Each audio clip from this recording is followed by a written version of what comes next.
Bueno, buenas tardes a todos y a todas. Hola chicos y chicas, ¿cómo andan? Bueno, habida cuenta de la situación que estamos atravesando todos, vamos a empezar a comunicarnos probablemente de esta forma con algunos videitos, ¿sí? Cuídense, ya saben todo lo que estamos diciendo, ármense rutinas, ¿sí? Báñense, ¿no? Vístanse, siempre hagan la cama, todo eso, ármense rutinas. Bueno, en algún momento hablaremos de todo esto. Lo que voy a hacer con este primer videito, ¿sí? Que va a ser una suerte de clase en línea o clase en video, es revisar las actividades que hicimos, ¿sí? Que en realidad hicieron ustedes y que ya yo fui recibiendo y fui corrigiendo. Hay una serie de errores interpretativos y de errores en las respuestas o algunas confusiones que se van reiterando, entonces lo que yo quiero es ir desasnando todo eso, ¿sí? En principio vamos a comenzar a hablar de por qué les hago hacer estas actividades. Ustedes ya vieron seguramente algo de Revolución Industrial, como lo hemos visto en la primera clase, ya vieron algo incluso de la Revolución Francesa, ¿sí? Pero es importante seguir trabajando con estos conceptos porque, bueno, todo este contexto, ¿sí? Se va a prolongar durante todo el siglo XIX y va a tener un fuerte impacto en todo lo que nosotros vamos a seguir viendo en la historia, ¿sí?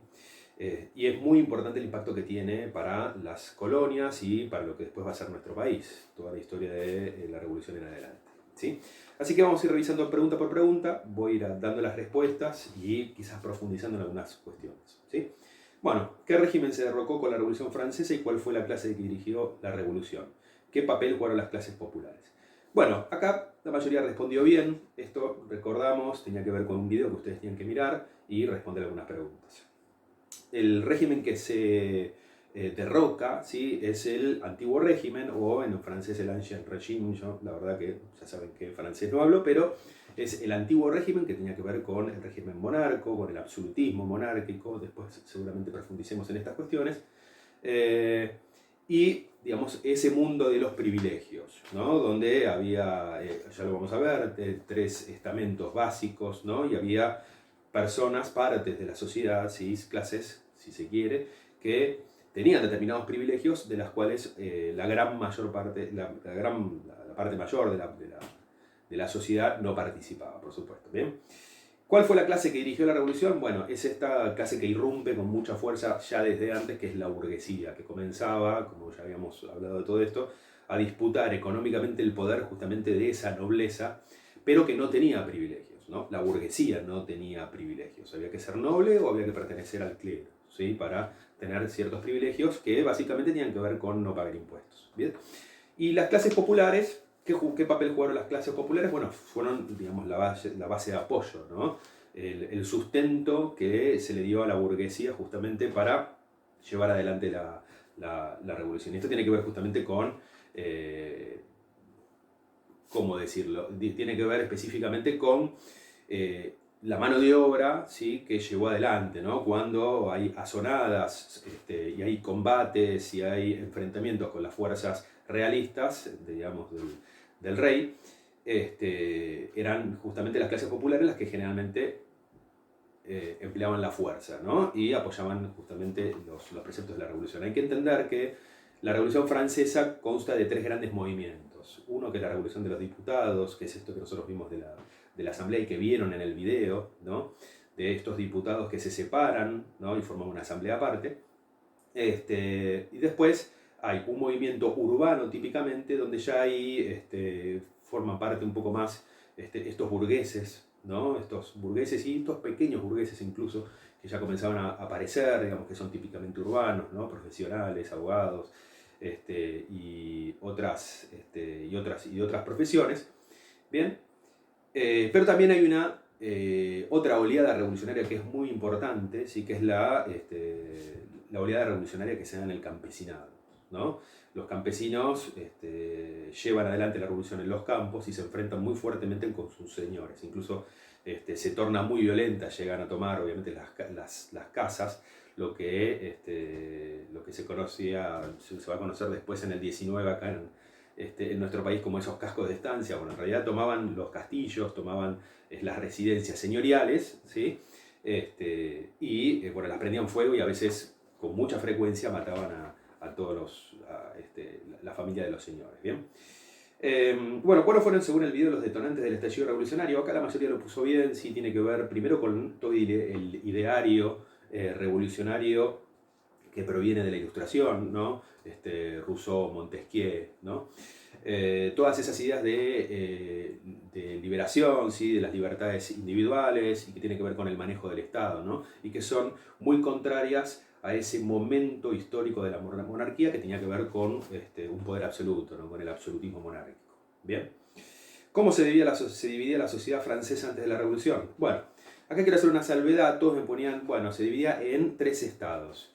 Es medio inexacto hablar de estados, ¿no? Porque en realidad los estados se decía en ese momento de estos diferentes estamentos sociales, que esa es la palabra correcta, pero porque se reunían en una asamblea que eran los estados generales y servían de apoyo al rey. ¿Sí? De apoyo no, en realidad el rey consultaba a los estados generales justamente para de alguna manera ampliar una base de sustento, ¿sí? Cuando quería tomar determinadas decisiones. Entonces no es que cada uno de estos estamentos era un estado, ¿no? Era un estado en tanto formaba parte de una asamblea que era consultada cada tanto, que eran los estados generales. Sino es mucho mejor hablar de estamentos, ¿sí? Un estamento es una palabra similar, aunque no exactamente no significa exactamente lo mismo, pero provisionalmente lo ponemos, a las clases sociales, ¿no?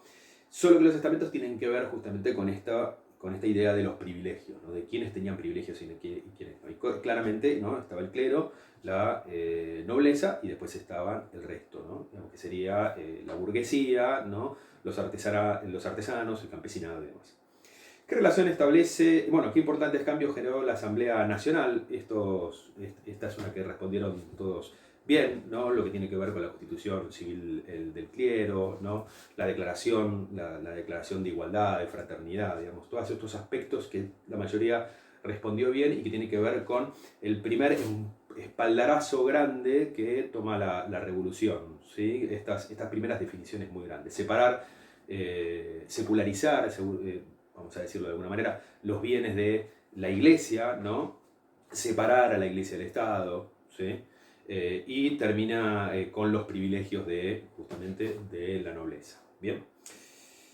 ¿Qué relación establece el video entre este proceso revolucionario y las nociones de izquierda y derecha? Acá todos lo pusieron bien, ¿no? Cuando en esta primera asamblea revolucionaria había personas que tenían una mirada más conservadora, que pensaban más en un nuevo tipo de Estado, pero que no era, por supuesto, el absolutismo monárquico, pero que en realidad era un Estado parlamentario, ¿sí? Una monarquía parlamentaria, donde siguiese habiendo un rey, pero donde un parlamento formado por el resto de la sociedad e integrado por los diferentes estamentos tuviera un voto real y una importancia de peso, ¿sí?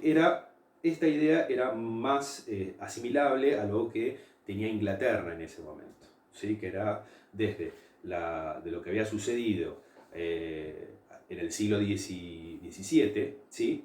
Ellos habían hecho su revolución y habían acabado por formar un tipo de gobierno que se asimila a esto que les comento, que es una monarquía parlamentaria.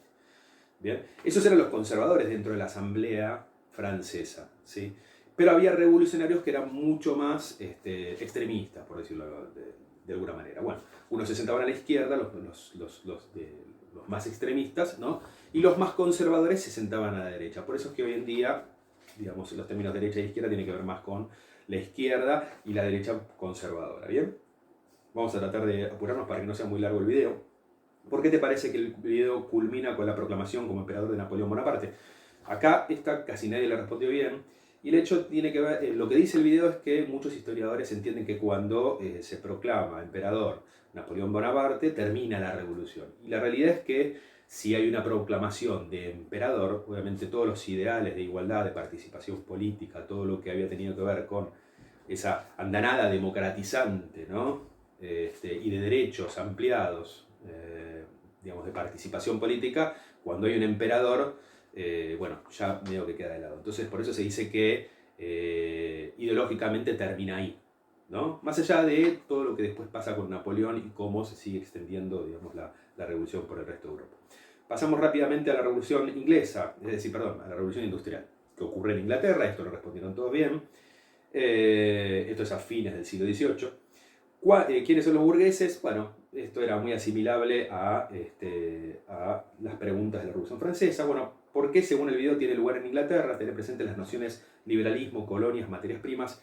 En este caso muy pocos y pocas apuntaron a donde yo quería que apunten. Y tiene que ver con que bueno, tenían que tener en cuenta, ¿no?, estas ideas, liberalismo, colonia y materias primas.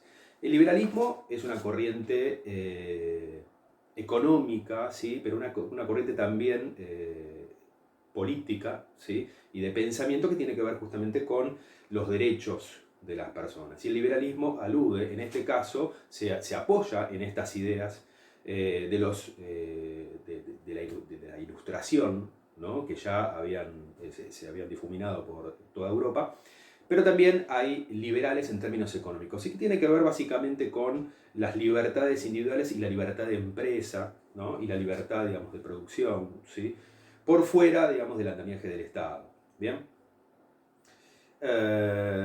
Después, con respecto a las colonias, Inglaterra venía teniendo colonias ya hacía mucho tiempo, ¿sí?, y eso generó unas redes comerciales en las cuales Inglaterra, ¿sí?, producía determinados bienes y las materias primas provenían de sus colonias. Por eso colonias y materias primas. Esto va a pasar no solamente con el continente indio, con el subcontinente indio, para decirlo correctamente, con la India y las Indias Orientales, sino con África y sobre todo con las colonias americanas, donde los ingleses habían venido poniendo el pie hace muchos años. ¿Bien? El proletariado, todo esto la contestaron todos bien. Bueno, es esta clase social que surge justamente con la Revolución Industrial y que es la clase asalariada, que solamente, esto lo comentamos me parece en estas primeras clases que tuvimos, o en esta primera clase que tuvimos. El proletariado es, por definición, justamente son las personas que solamente tienen a su prole justamente para generar recursos a través del trabajo, a través de los brazos, de la fuerza de sus brazos, no el del intelecto, porque generalmente no alude a eso. Para eso va a faltar mucho tiempo. Menciona brevemente las consecuencias que esta revolución significó para diferentes clases sociales. Acá hay que hacer una diferencia, ¿sí? Solamente se vieron los aspectos positivos, porque el video tiende a mostrar los aspectos positivos, pero no todos los aspectos fueron positivos para las diferentes clases sociales. Los grandes beneficiados fueron los burgueses, la burguesía, ¿sí?, que incrementó sus ingresos y su forma de vida, las clases medias urbanas, que comenzaban a crearse y a tomar una identidad propia, pero las clases bajas, los trabajadores, los proletarios, se vieron cada vez más hacinados en fábrica, se les comenzaron a medir los tiempos, las jornadas de trabajo eran muy extendidas, ¿sí?, trabajaban los niños desde cualquier edad, ¿sí? Entonces, inicialmente, los inicios de la revolución para las clases trabajadoras no fueron muy auspiciosas. La realidad es que trabajaban a destajo muchísimo, ¿sí?, y realmente los salarios eran apenas de reproducción, ¿no?, les permitía solamente reproducir su condición de clase y de trabajadores. Bueno, ¿y qué inventos fundamentales se mencionan en el video? Bueno, la mayoría pusieron bien, pero bueno, hacia fines del siglo XVIII ya sabemos que, y esto lo hablamos en la primera clase, los primeros inventos tuvieron que ver con el hilado, ¿no? Después de que estuvo el hilado surgieron los telares, ¿no?, que permitían hilar, por supuesto, la lana o el algodón, y después los telares permitían hacer telas mucho más rápido. A esto después se le suma la máquina de vapor de Watt, ¿sí?, la energía, es decir, como concepto, la energía del vapor como una fuerza motriz para mover esas grandes máquinas. Vamos a profundizar en una segunda etapa. En otro video voy a profundizar justamente sobre la parte B de la actividad. Así que nos vemos en un próximo video. Espero no haber sido demasiado aburrido. Hasta luego.